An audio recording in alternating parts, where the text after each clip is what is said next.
Hello once again from the Prim Reaper. Growing up, I remember hearing in the media a lot about girl power. You can do anything men can do, girls rule and boys drool, sort of rhetoric. Now, as much as this was trite and pandery and had the potential to overinflate one's ego, and judging by the behavior of some ladies these days, it did do exactly that, ultimately, this was a relatively harmless message to put forth. Its purpose was to build up the self-esteem of a generation of girls. At the time, it always had more of an egalitarian feel to it, because I remember there being a lot of similar banter from the boys to the girls as well. Even the drool rule comment could be easily flipped around. But it always just seemed to be part and parcel of the typical schoolyard behavior between kids that lasted until puberty hit, and we discovered that it didn't really matter who drooled and who ruled. We all just wanted to date each other anyway. But somewhere in the last decade or so, the messages being put forth seemingly started to change. No longer were we focused on the building up kinds of messages that we heard so often in the 90s, though they certainly still show up, often in commercials designed to sell products to women. Instead, we were starting to hear a lot more of the tearing down kinds of messages. And I'm not just talking about the boys suck, throw rocks at them variety. I'm not even just talking about the crazy, far-out messages like kill all men that people like to dismiss as being the viewpoints of only a radical few that don't represent the whole of feminism. I'm talking about the kinds of messages that tell men that they ought to be ashamed of various aspects of themselves. You're all very familiar with most of these kinds of messages by now. They come in lots of various forms, like school curriculums becoming more and more targeted to the way girls learn, with teachers treating boys like defective girls, or people interpreting neutral and even positive aspects of men's personalities as being toxic and harmful, or more simply, taking the negative behaviors of some men and then generalizing these negative behaviors to the entire group, like the way campaigns like #MeToo or #YesAllMen have done. These messages are absolutely not a rare view held only by the radical few. These messages are everywhere, and they cause a great number of harms, not only with respect to the legal rights for men or the relations between the sexes, but also to men's overall mental health and well-being in their own communities. This can cause men to react in a number of different ways. 1. Some men will just be able to put garbage philosophy where it belongs and continue living their lives as normal. In my experience, the men who are in this position are those who already have a number of social supports in place, friends, relationships, good careers, and these protective factors will help them to block out these negative messages. Now, the exact mechanism of how they do this will vary from person to person. The particularly lucky individuals who are insulated very well in these social supports might not even notice them. Others will respond to these messages by laughing at them and saying, "But really though, how many people actually believe nonsense like this?" Many who respond this way might not actually be aware of just how prevalent these messages are becoming in areas like academia, even to the point of scoffing at those who are trying to point this out. Of course, even those of us who are mentally healthy aren't impenetrable fortresses. Many individuals who don't think that they are affected by these negative messages might be worn down by them over time to different extents. After all, nobody really enjoys hearing these kinds of messages being directed at them. I'm pretty mentally and emotionally stable, generally speaking, and I still get twinges of sadness at negative comments too. The only difference is, I'm generally not facing them on a constant basis. Number 2. Some men who face these negative messages will choose to withdraw socially from the rest of the world. Now, there are many reasons why they might choose to do this. Some might do it out of a sense of guilt, wanting to hide themselves away from the angry messages being thrown at them, as though they've done something wrong. Some might do it out of spite. After all, if they don't want me, why should I care? Some might do it simply as a means of trying to protect themselves. As I mentioned before, fielding these kinds of messages doesn't feel so great. Who wouldn't want to try to avoid that if possible? Whatever the reason, this will often result in an increased incidence of loneliness in these individuals. Interestingly, the experience of actually being alone, that is, being cut off from others, and simply feeling alone, that is, the experience of loneliness, can be considered separate risk factors and can both contribute to further issues. Humans are social creatures at heart, and emotional and physical deprivation can result in increases in depression and anxiety.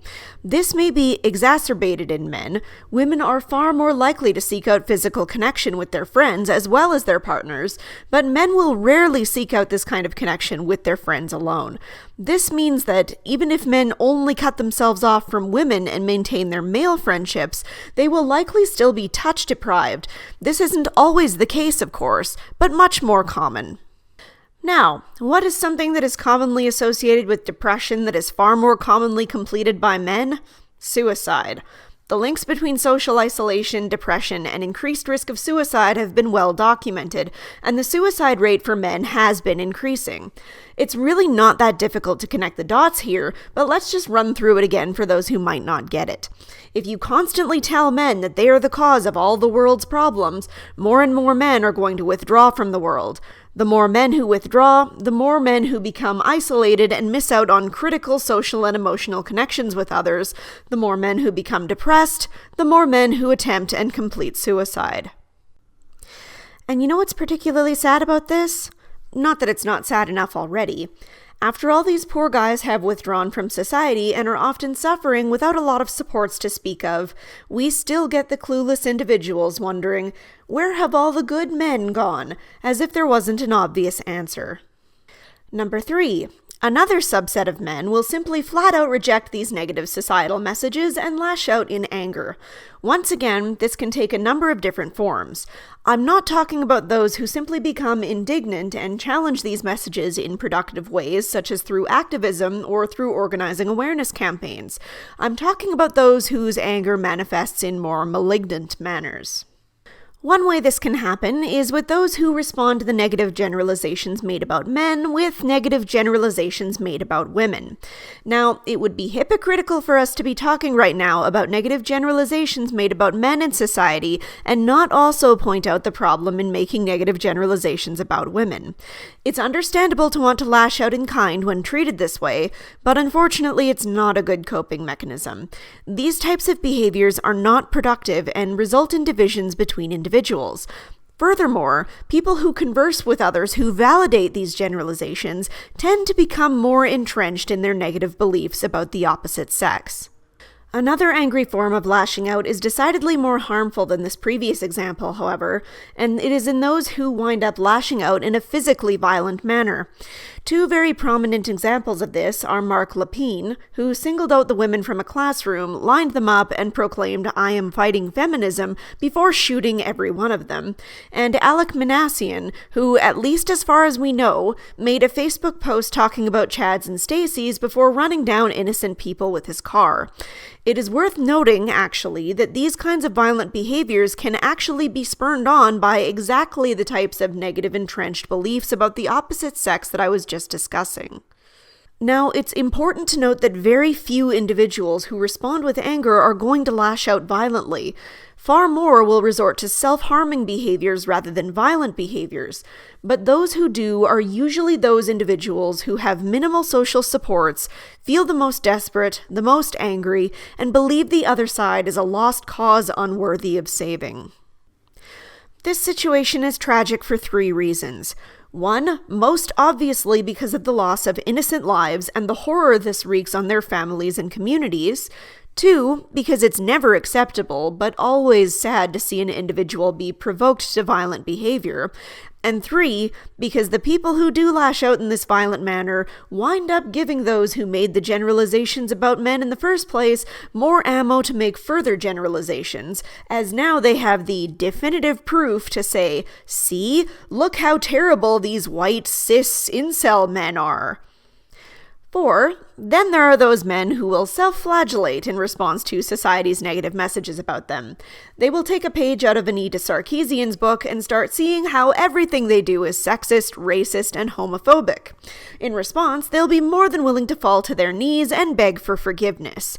They'll look at their past behavior that was often likely innocent or at the very least non-malicious and suddenly see how very problematic it was. And some might go one step even further than that, our last category of reactions. 5. Those who self-flagellate and demand that you do it too. They're not merely satisfied with changing the history of books on their own behavior, on castigating themselves and turning themselves into monsters. They'll claim to speak for you as well. They'll claim that whatever insidious reasonings they supposedly had behind whatever they've done in their past, all other men had as well. Again, it matters not what your intentions were. These people know better. And trust me, it doesn't look so good for you. Tonight, we'll be talking about exactly one such individual. In response to all of the recent #MeToo related accusations, he's come up with a nice little hashtag of his own, and he's handing all other men the brushes they'll need to tar themselves with it the same way he did. We'll be critiquing his new hashtag and the mental health implications that come along with it on tonight's episode of Men's Mental Health.